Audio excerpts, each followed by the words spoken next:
Lionel Et il y a de Jospin, la ce marge. soir, disait il faut faire perdre Poutine. Enfin, il faut que Poutine perde. Il faut que ce soit clair, il faut que ce soit net. C'est bien la première fois que je suis d'accord avec Mais Jospin. oui, et c'est une position intéressante, c'est pour ça que je l'ai noté. Mais en tout cas, il a dit clairement, il y a un côté bataille de la barbarie, de la civilisation contre la barbarie. Mais en même temps, on entend un Emmanuel Macron qui dit qu'il faut laisser une porte ouverte. Il faut, et bien entendu qu'un jour ou l'autre, il faudra laisser la porte ouverte. Mais de ce point de vue-là, et si je suis d'accord avec Jospin, c'est aussi qu'il est d'accord avec Biden. Les Américains ont compris avant nous, et même si Trump l'a fait d'une manière dramatique et complètement stratégiquement nulle, mais les Américains ont compris avant nous que les démocraties qui avaient gagné le combat contre les totalitarismes à la fin du XXe siècle risquent aujourd'hui de le reperdre avec un ennemi beaucoup plus puissant que celui d'avant. C'est la Chine aujourd'hui. La Chine, évidemment, alliée de la Russie. C'est un combat de civilisation, c'est un combat de valeurs.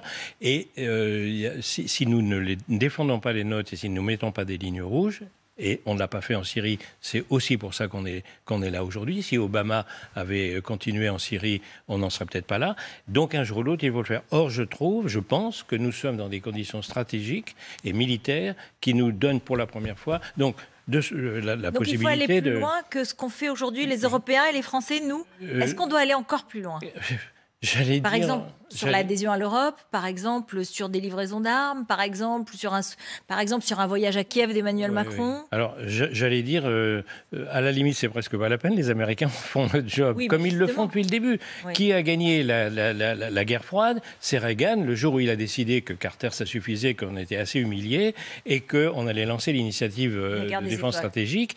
C'est ce qui a fait chuter le communisme. À chaque fois, comme en 14, comme en 39, comme sous Reagan, c'est les Américains qui l'ont...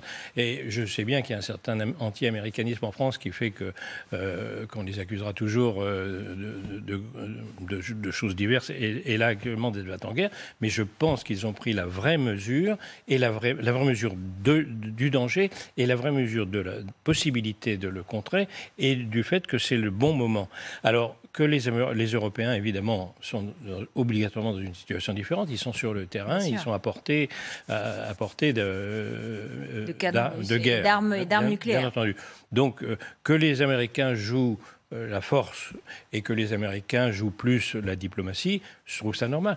Que Emmanuel Macron réfléchisse à la façon dont l'Ukraine peut entrer dans l'Europe sans passer les 10 ou 20 ans nécessaires, surtout après cette guerre, ce sera une vraie catastrophe.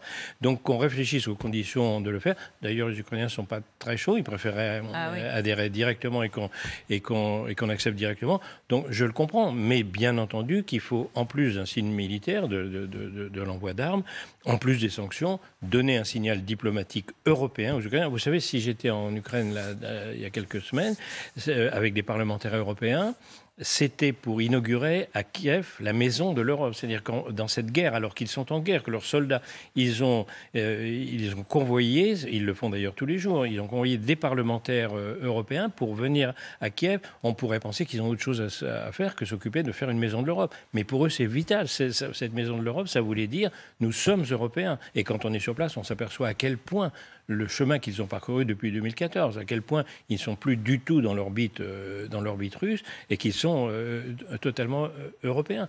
J'ai juste un mot, parce que vous avez vu et vécu des nombreux champs de bataille, des nombreuses situations de détresse humanitaire, de difficultés. Comment vous avez vécu ce voyage en Ukraine ? C'est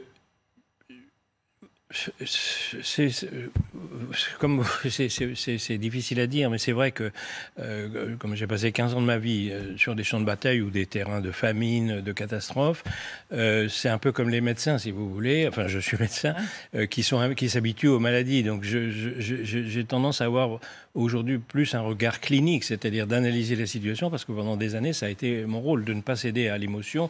Mais néanmoins, enfin, quand on passe à Boutcha, quand on écoute les habitants de Borodienka, etc., quelle est la déduction de ça? Pourquoi est-ce qu'il y a autant de crimes de guerre en Ukraine? C'est pas parce que les soldats russes n'ont pas le moral et qu'ils ont décidé de se venger, comme beaucoup de soldatesques dans cette... C'est pas parce que les commandants russes laissent faire, etc.